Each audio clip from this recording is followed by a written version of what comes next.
Hello, everyone. Welcome to today's webinar, Top Tips to Bridge the Gap Between Security Awareness and Security Action.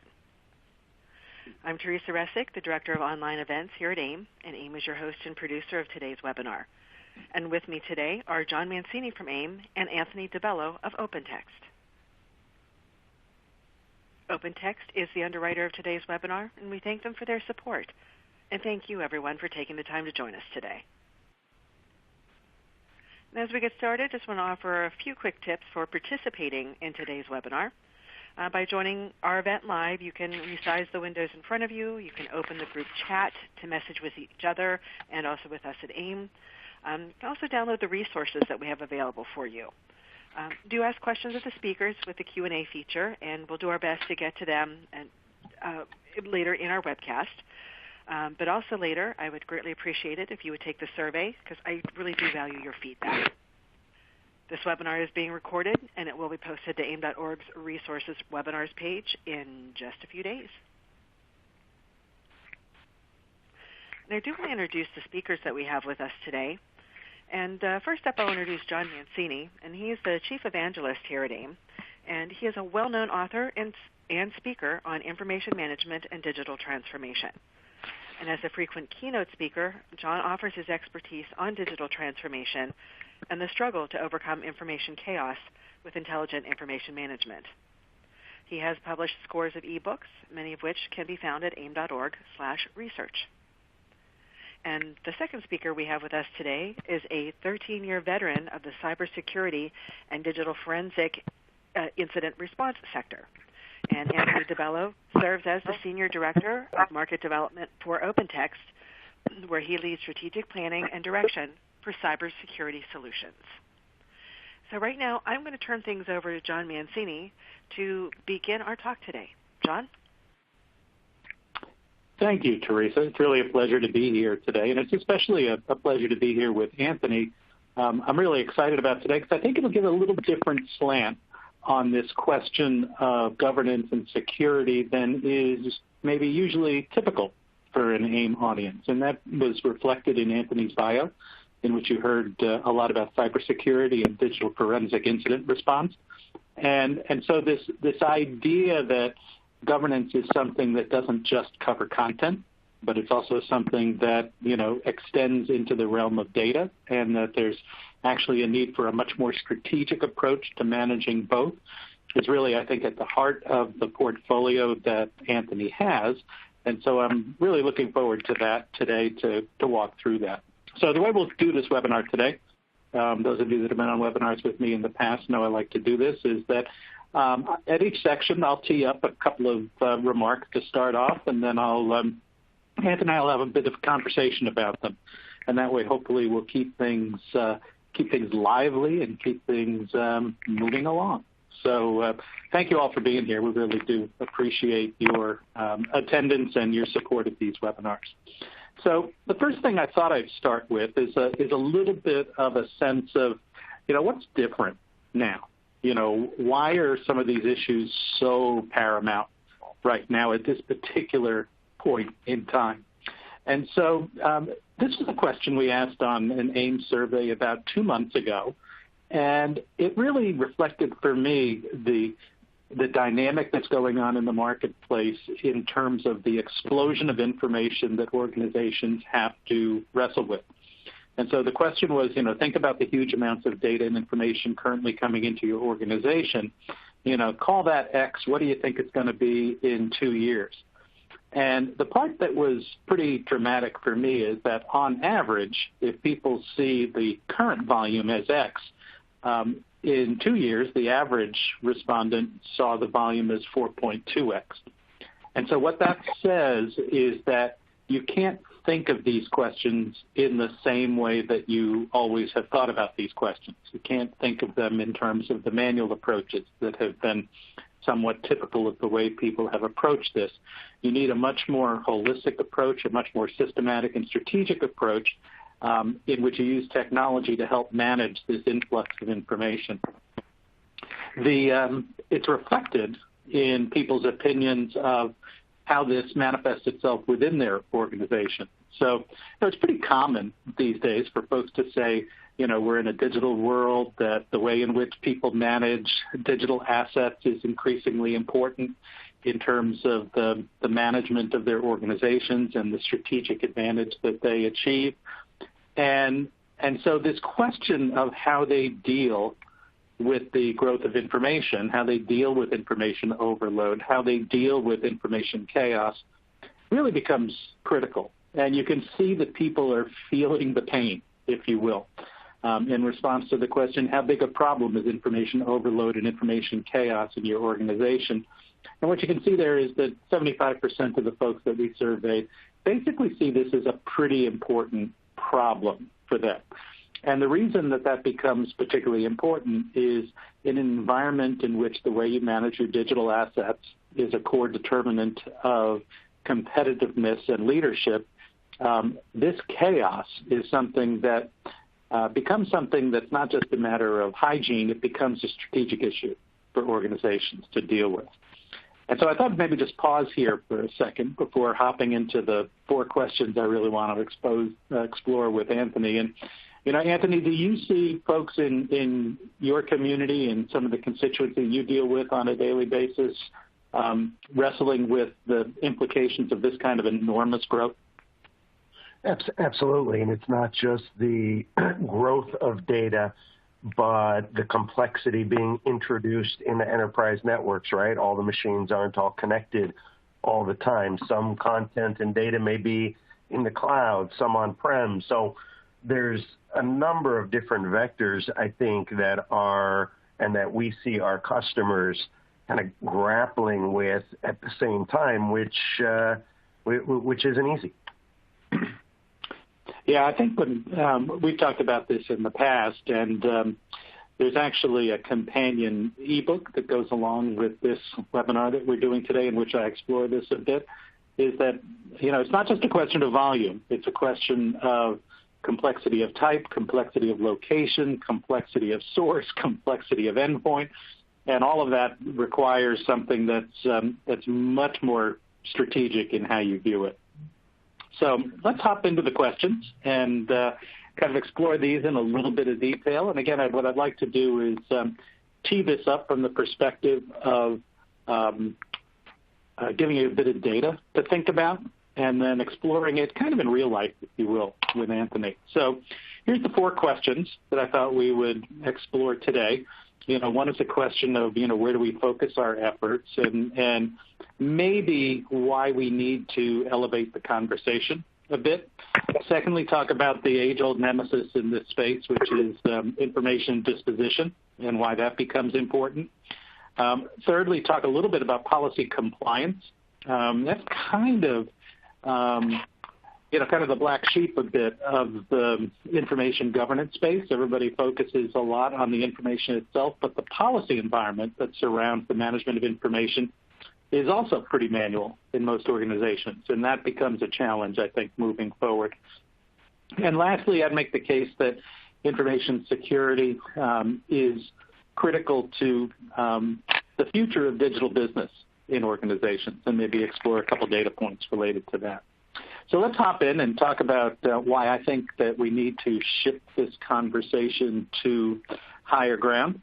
And so first data point I wanted to talk a little bit about is that clearly there's a wave out there of organizations that, while they got great value out of their traditional ECM solutions, while they got great value out of their traditional enterprise solutions, they're realizing right now that the cumulative impact of all of those tactical decisions that they made over the last 15 to 20 years has created a whole series of both data and content silos in their organization that requires a different way of looking at the problem.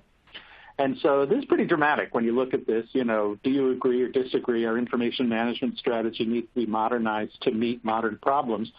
And what you get here is 92% of organizations say yes, they agree with that point, and they think that something needs to change in their organizations. Now, the challenge there becomes, how do you define modernization? What exactly does that mean? How does it vary in your particular context? most organizations would say, we can't just rip out stuff and, wave our hands and snap our fingers and instantly modernize. There needs to be a journey there that they go through. And so I think how we position that journey, I think, then becomes an important thing to think about. And this, I think, is maybe this is a bit of a nudge on our traditional community, because our traditional community, I think everybody knows the traditional AIM and ARMA community is on the upper right-hand side of that little chart on the left there in terms of focusing on information governance. And I'm not saying that information governance is unimportant. Don't get me wrong on that. But I think if we're going to tackle something that is as important as governance is, if we're going to tackle something that's as important as the management of information assets, then I think we have to, go where the emotion is. So we have to go where the, kind of where the focus is within organizations. And so, 51% of the people that we surveyed, when they had their choice of information privacy, information governance, or information security, which is the most important, they came back with information security. So my whole point here, just to maybe think a bit about, is that as we talk about governance, as we talk about privacy, that perhaps the time has come to talk about those concepts at a higher level and talk about it specifically in the context of the security of the information assets that we're using to run our businesses and the processes that we use to do that. So, Anthony, let me turn this over to you and kind of get your tips maybe on how folks might elevate the conversation and some issues that you might have run into along the way. Yeah, certainly. Thanks, John. And first, I could talk about this, do a whole presentation on this piece alone. I won't today, but to try to summarize two things. The conversation has to start somewhere, and it's not going to start at the end point. And it's too much to try to boil the whole ocean in an initial project or initial project scope. I would argue that information security is part of information governance, that it's implied in the very name information governance, and as information managers, you have a big stake in security and your ability to ensure that content can be shared, can be used, but at the same time not with folks that shouldn't have access to that content. Your companions in this crusade are across legal, IT, information security, GRC, obviously. These are all stakeholders in data risks, and folks that you should use, make friends with, come together, and start to elevate that conversation, find that common ground, whether it be needs against content or regulatory crossover, whatever that is, and use that to develop a steering committee, agree on a framework, bring in C-level to get that kind of buy-in that's needed for a successful project. And once the internal house is in order and these silos are broken down, it's time to bring in customer considerations if you sell product to the public, as an example, or partners, suppliers. We all remember the Target breach a few years back that was caused by a supplier not holding up to the same type of security controls that Target itself held itself to. So, you have a big part, not just in the conversation, but I would argue a big opportunity to start the conversation and ensure the organization understands what information governance really entails, and ensure that security isn't just an IT thing sitting over there at the side, but part and parcel of your own mission. Anthony, given that this elevation is cumulative, people build on their experiences. And I know it's just a guess. When you think about the world of organizations out there, what would be your guess in terms of when people talk about security and governance? What percentage are over on the left-hand side, and what percent would be kind of mature and leader organizations on the right-hand side? Do you have any sense of that at all? Just ballpark? Ballpark, it may be kind of the typical 80-20 rule at this point. But those over on the right are the enlightened, and certainly there's drivers beyond their own expertise that have pushed them to that point. So, for example, I see this more in the banking industry, organizations that think this way, to the point where information governance and security might fall under legal in some of these, or do fall under legal in some of these organizations, as they've consolidated all of these considerations into the overall risk management framework of their organization. But at the same time, this points to the opportunity for the folks attending this webinar to really help their organizations move to that state. Yeah, that's interesting. And that mirrors, that would have been my guess, was kind of, not that 80-20 applies to everyone, not that bell curve applies everywhere, is that, I would guess that you probably have a bunch of folks kind of in the middle and kind of trending towards the right, but on a journey, not quite there yet. So speaking of a journey, one of my favorite topics is information disposition. And one of the reasons that I find it so interesting is that, it's one of those things that people can agree to really easily conceptually, and they can especially agree to it really easily conceptually when they're talking about other departments in their organization rather than their own department. And, it kind of mirrors the way that we feel in our personal lives, too, about managing information or dealing with hoarding or things like that. And so a couple data points just to think about along the way. And there's lots of great data out there in terms of this question of how organizations deal with this position. How do they deal with personal information? And how do they deal with deleting that when it's no longer business relevant? And so, these couple of data points that are in this slide are really interesting to me. This is actually a GDPR survey that we did, and we asked folks, how do you ensure that personal information in email, SharePoint, share drives, et cetera, is deleted when appropriate?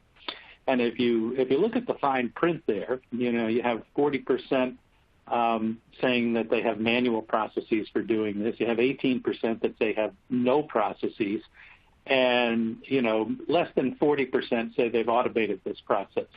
So that's kind of point one, I think, is that in many organizations, information disposition is somewhat of an afterthought, and a manual afterthought at that.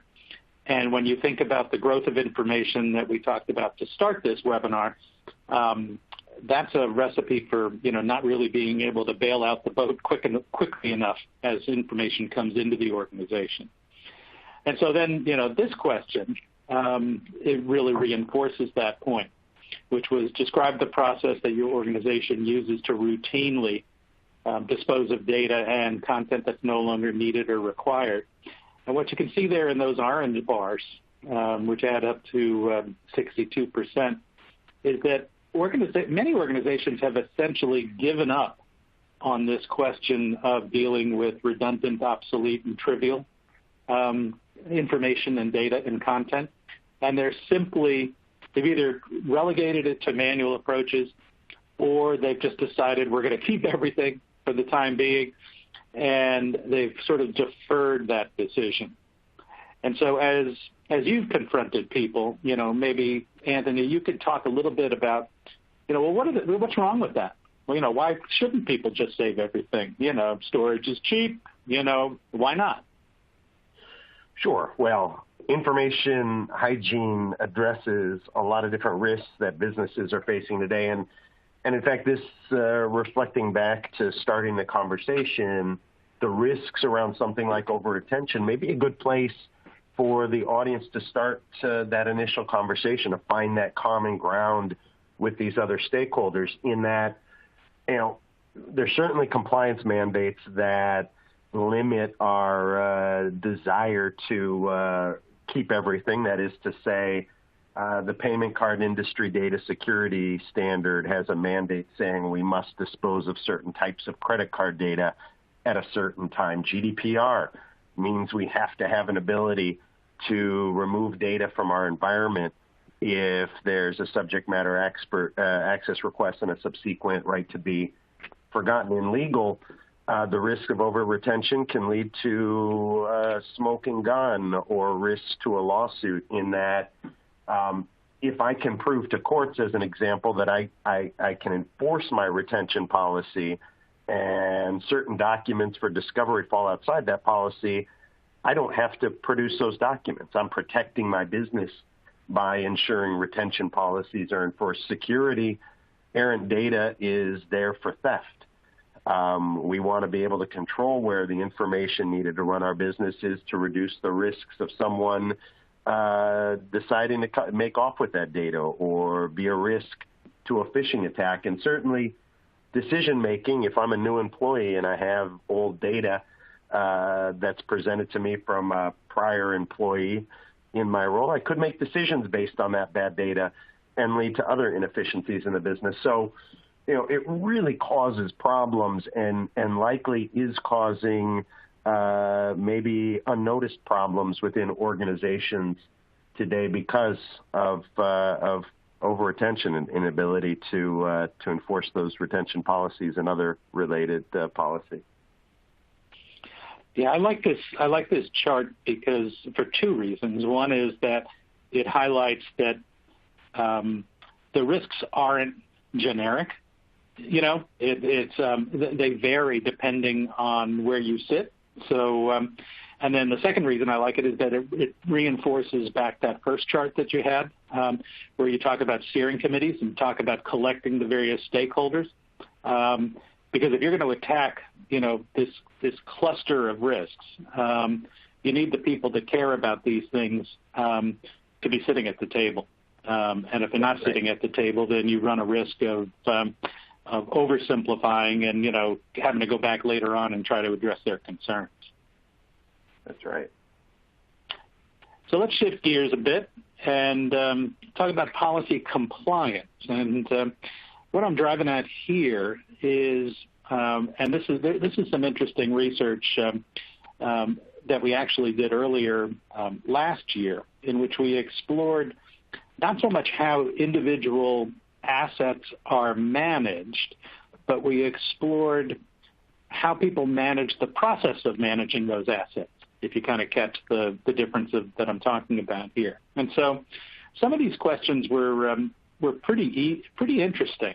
When you think about, we're in the information management arena, and yet from a policy compliance perspective, many organizations say that their primary challenge is managing the information associated with managing an information management policy and program. And so, this question, what would you consider to be your organization's biggest challenge when it comes to regulatory compliance or risk management? And what you have here is just, that point, that first orange bar about maintaining the paperwork and doing the documents and all the manual processes associated with policy adherence. And then the point at the bottom, and you mentioned GDPR, a really good example of that is just keeping up with the changing regulations and how that manifests itself in terms of day-to-day activities. And so you put those two together, and I think it's a really rich stew for organizations to wrestle with, because what you have here is essentially a situation where organizations are dealing with rising levels of complexity and trying to deal with it in a manual fashion. And that's a recipe for really having challenges moving forward. And so as we switch gears a little bit, what I'd like to do then is to ask you about that. Ask you about that question about policy compliance. Ask how that changes over time. Ask about the manual nature that most people deal with, and what are some of the issues that folks deal with in terms of getting their arms around this question of policy adherence and compliance. Yeah, and that's one thing to level set to the title of this slide for those wondering what the symbol usage there is. Compliance does not equal secure. Certainly, it's something we're all faced with. It certainly can cause a lot of problems from regulators, whether they be domestic or international. But certainly, we might need to think about compliance a little differently than going through a checklist and making sure all the elements are crossed off. We've seen cases where just because the organization has a firewall and has checked that box on compliance, you have to have a firewall, doesn't mean the firewall's tuned correctly. So some follow-through, some thought, just like with all things, needs to be applied. And there's a couple things you can do and help with as the content owners and managers, certainly the business, some of these stakeholders we've talked about, in order to facilitate compliance across all different sorts of mandates. All of these kind of data-driven mandates require you know your data and its usage, what's sensitive to the organization, where is it, how does it move across the network. We've certainly seen in compliance and security the hiring of business analysts to go to the different groups within an organization and start to map this out, those that are on this path or have been successful, and know your unique business risks. Another funny thing about compliance is it doesn't address the unique nature of our business. So a threat or a risk to one business may be completely different than another business, and the type of controls required to ensure security based on that unique nature. Maybe one business has a highly mobile workforce, another one has an on-premise, all wired-in workforce, as a very simple example of a key difference. One may be a government agency that's faced with nation-state attackers, and another may be a manufacturer for which there's espionage, industrial espionage concerns. The type of data usage, what's important, it's going to be different across all these businesses. And secure for one does not mean secure for all. But if you ensure at a baseline that your business and its nature is understood and considered when discussing security requirements with your security team or an external contractor helping you with this, will ensure that you meet a baseline of compliance across all regulation. We're trying to bring security, now we're talking about security, closer to the data. So, for example, controls in your own systems and ensuring that your requirements as it relates to controls within those document management systems, whether it be encryption or authentication controls, need to be on the table. And certainly how that data is used maybe better than anyone, and are most suited to have that conversation with security. You want to talk a little bit about, one of the things that strikes me as being different in the world that we're in right now is that, we used to all have these perimeter-based approaches to managing security, keep the bad guys out at the firewall, and, most of the problems will take care of themselves. And now we're in, you mentioned it earlier, we're in this environment and this world where, folks have information on every conceivable location and device, and it's shifted the emphasis, I guess, from the perimeter to the actual asset itself, the kind of the end point at which people are using it. Could you talk a little bit about that and how that's changed and how that changes the nature of the security approaches that you need to have? Certainly, and you mentioned the shift to remote endpoints. I would take it a step further and consider cloud-based environments, virtual devices as well. And, really what we refer to that kind of as the vanishing perimeter. So what does that mean? It means security, as I mentioned a few moments ago, it's got to get closer to the data, whether it be ensuring that compliance, information managers, security, legal, have visibility into that data vis-a-vis these new sources, the means to control that information and is pushing the conversation in a very different direction. It's focused on data and identities, not so much device even at this point. If I can tie content and data usage to an identity, I start to get a much better picture of how an organization actually runs from an information perspective.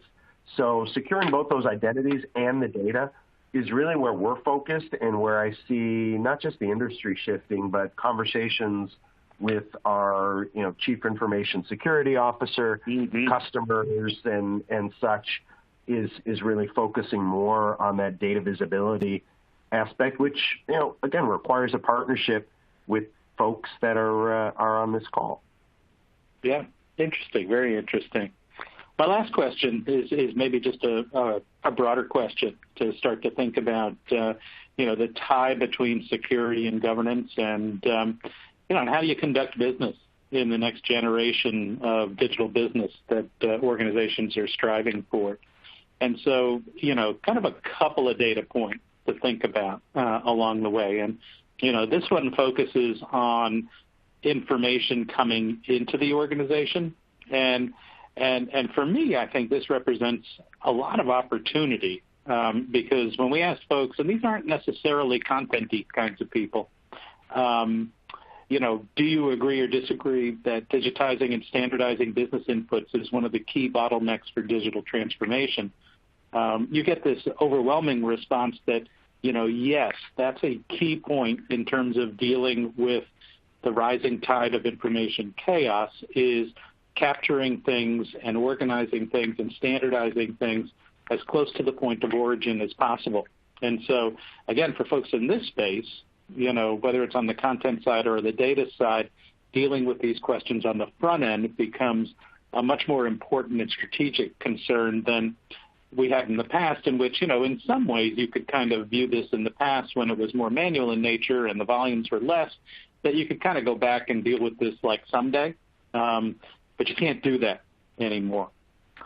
And so, this other piece then focuses, when you talk about information security, when you talk about knowing where your information is, when you talk about using automated technologies in order to help address some of the volume and variety and velocity of information coming into organizations. We ask this question of how automated are each of the following core information processes in your organization. And what you can see here when you kind of go down the bar here, the blue guys on the far left are, we're totally automated in this function.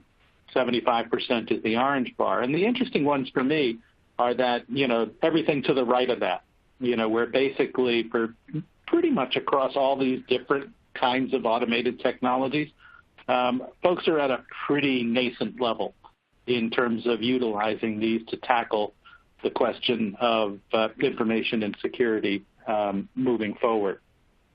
So as you think about this, maybe you could talk about kind of the broader question of enterprise information management and, what does that look like when you do it really well? Going back to the list of controls that you had on a prior slide, part and parcel with what we're looking at here, from my perspective, all of those things are part of a good information management governance program. Being able to know and understand where PII is, being able to ensure that data is protected as the steward of that information, as well as managing its volume and duplicity and things of this nature. I really like this, the diagram on this slide. This is from the information governance reference model from the folks that brought you the EDRM, the e-discovery reference model. And I like it because I think it really captures the nature of information governance. It's more than just managing the storage and disposal of data. It again implies the overall life cycle of that information, including its security as well as its accessibility to other stakeholders within the business beyond those content owners, if you will. And as we look at this, we can kind of use this concept to imagine what the next generation of digital business looks like. Security will be embedded. In the world of physical security, you don't really think about it as something separate anymore because it's embedded into design. It wasn't at first. So the very first cars that were ever imagined didn't have locks on the door. But now we take for granted that every car that ships or that we buy is going to have this security measure on the door just by virtue of it being a car. So too, as we mature technology processes, people around digital information management within an organization will be looking at security as just part of the overall design of that piece of the business. Controls will be data-centric. Visibility to stakeholders will be thought of as part of how this model is created. By that I mean, as I'm sure we all know, legal often has needs to access information as it relates to their job defending the business from risk, whether it be lawsuits or regulators.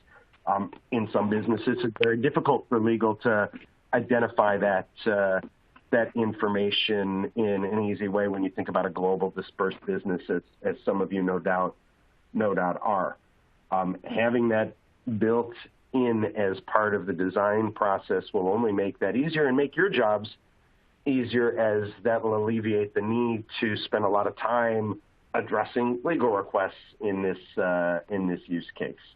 And as well, and I'm seeing this as companies mature, at one point we looked at IT as a totally different part of the business over in a silo, and now it's an enabler of the business. Too, we're seeing security become part of that risk management approach, as I mentioned in the example of a particular bank that has information security and governance reporting up through legal to better manage those associated risks with stakeholders across the organization. Yeah, there were a couple words there that you mentioned that really struck a chord with me when you said information stewardship, and I really like that concept. And the main reason I like it is because it implies not only a what, which usually that's the way we think about governance and security, is sort of, what are the things that we need to do? But stewardship also implies a who, and, carries with it, this idea that you have at that last bullet point on the slide here of, the stakeholders, need to come from across the organization and from the partner and customer networks in order to really define this in the broader context that you're trying to drive people towards. And to do that, the other part I really like that you mentioned on this slide is that this is essentially risk management, and it's, lots of times people think about governance in I guess like black, white, you either have it or you don't, kind of binary terms, is it a record? Is it not a record? That kind of thing. When I think that the way to manage this moving forward that you're talking about is one in which, you definitely have to calibrate the risks based on where you sit, what kind of company you are, how litigious is your industry, what country are you in, all those things need to factor into your strategy.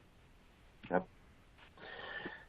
No, that's absolutely right. And, again, we see that really starting to take hold across businesses. So let's, I put together this little kind of set of four-step action plan, which focuses on educating the organization, which talks about having to have a cross-functional team to make sure that all perspectives are incorporated, which, suggests that you view privacy and security from an outside-in perspective, from the perspective of customers and partners, kind of going back to your very, very original slide where you talked about, how do you have the conversation and extend the conversation. And then I think the last piece is to, resist the impulse to put Band-Aids on it, because I think, lots of times that lends a feeling of comfort where it shouldn't really exist.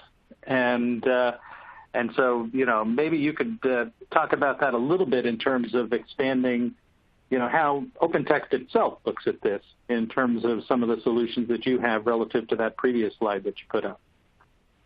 Yeah, certainly. And here at OpenText, just in the past 2 or 3 years, we've started to look at this more holistic model for information governance as the information company. And through that acquisition of Guidance Software about 1.5 years ago, we brought technology in the business that allows us to bring these kinds of controls, again, closer to the data that we help our customers manage. So on one side, that's evidenced by investigation capabilities, endpoint security, data security capabilities, helping customers detect threats to data, as well as incident response, which if you're not familiar with the incident response discipline, it's something that, for example, is covered referencing back into the GDPR, where there's a requirement to provide information to the regulatory bodies within 72 hours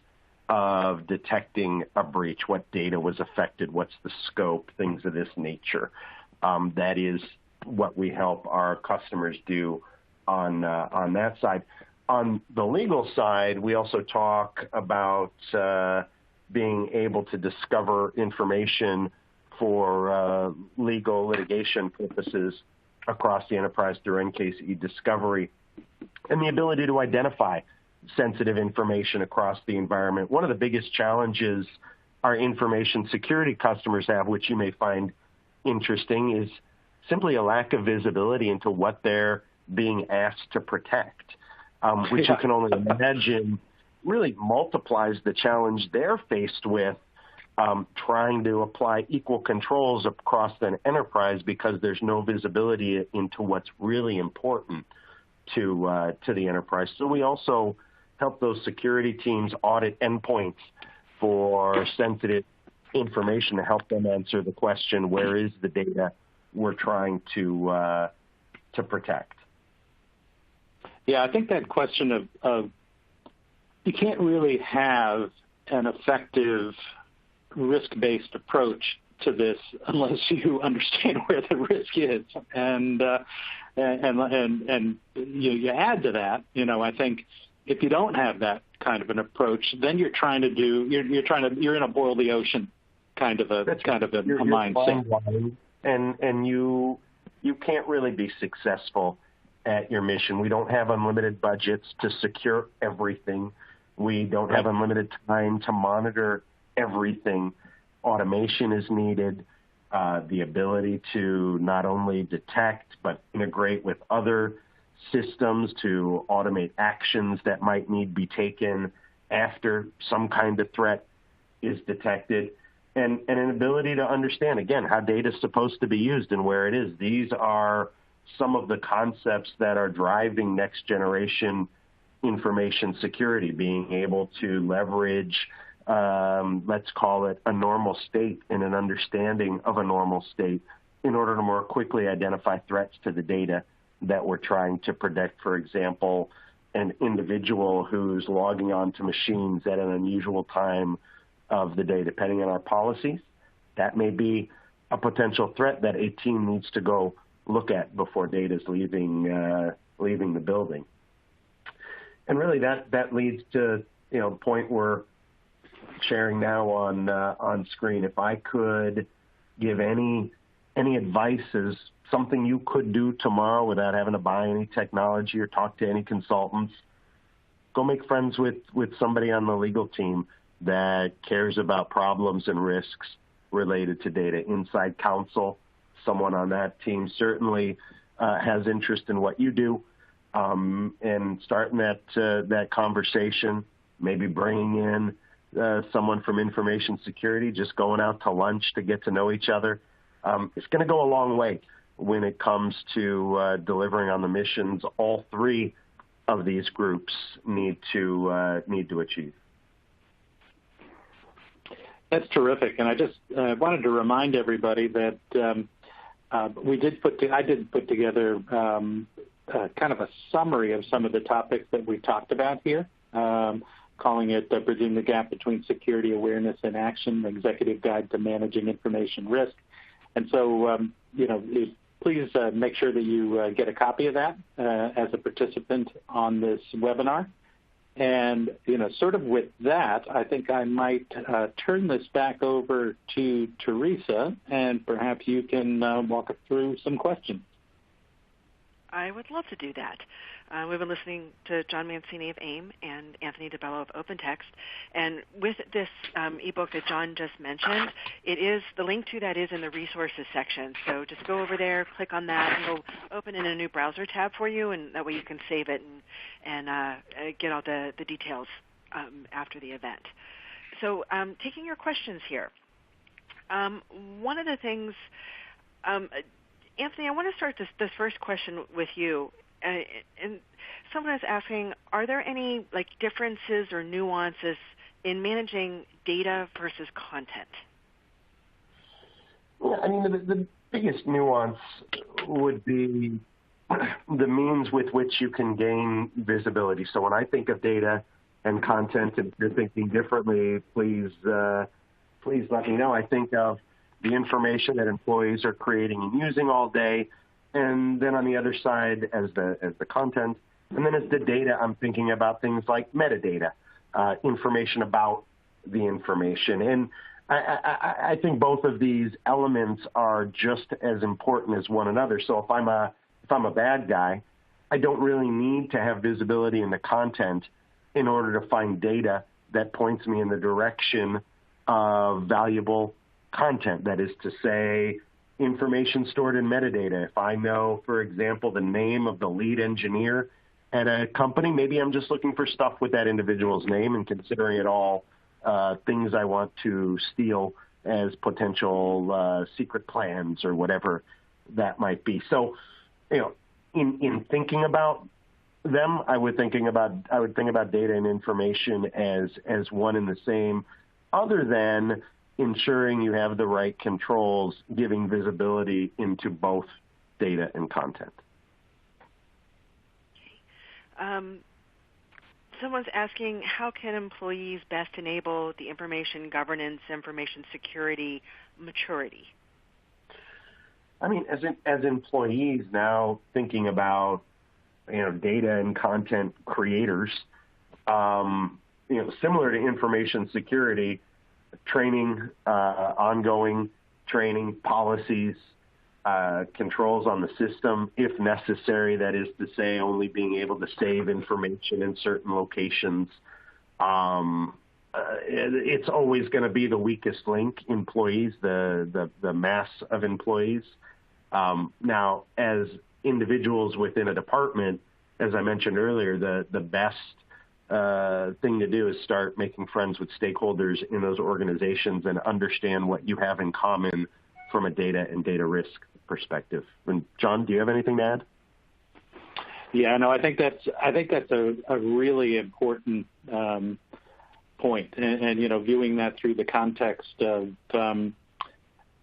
understanding risk. I think because I see so many organizations that try to do everything all at once, and walking through that continuum.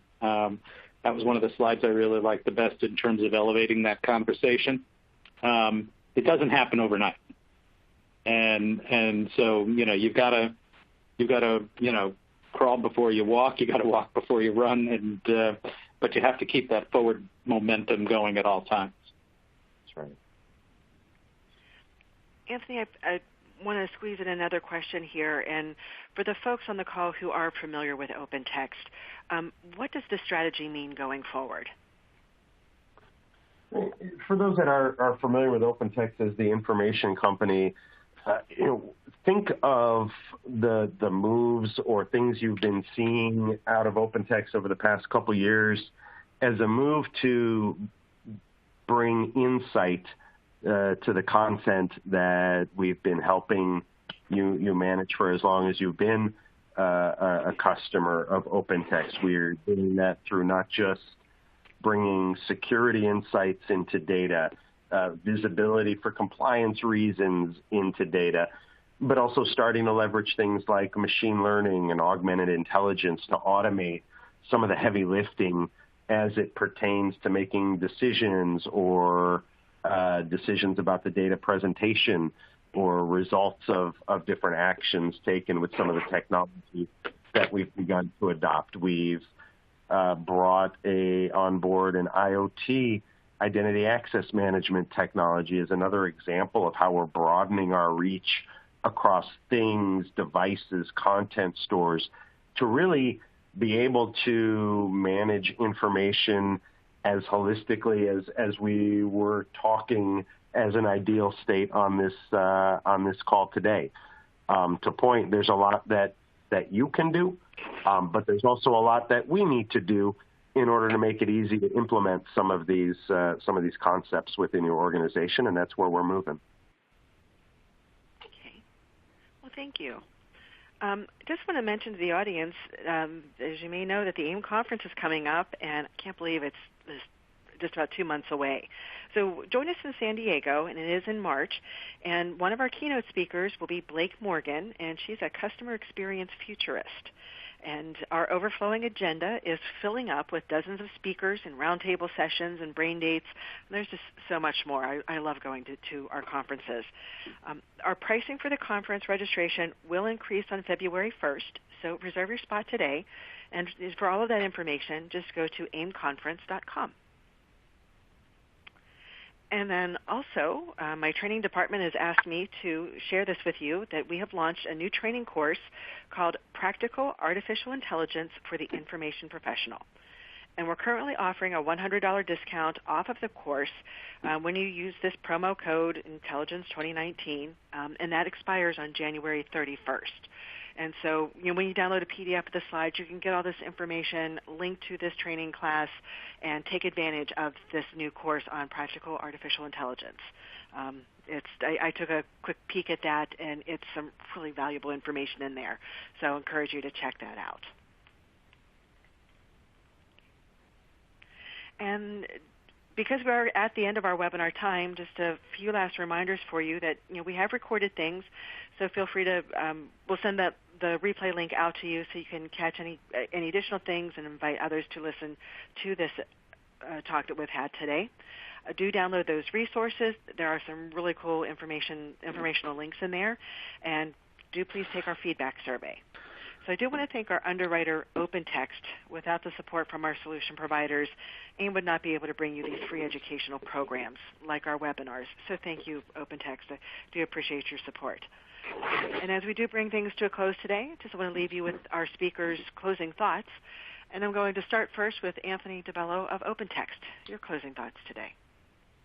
Yeah, just thanks everyone for joining today. Hope you found the information a new perspective in terms of how to think about your roles. As I mentioned, as John reinforced, I really think the role has elevated to data stewardship and all that implies as a custodian of information, and wish you good luck in reaching across those silos and finding partners and stakeholders in order to elevate the conversation. Thanks. Thank you. And John Mancini of AIM, your closing thoughts today.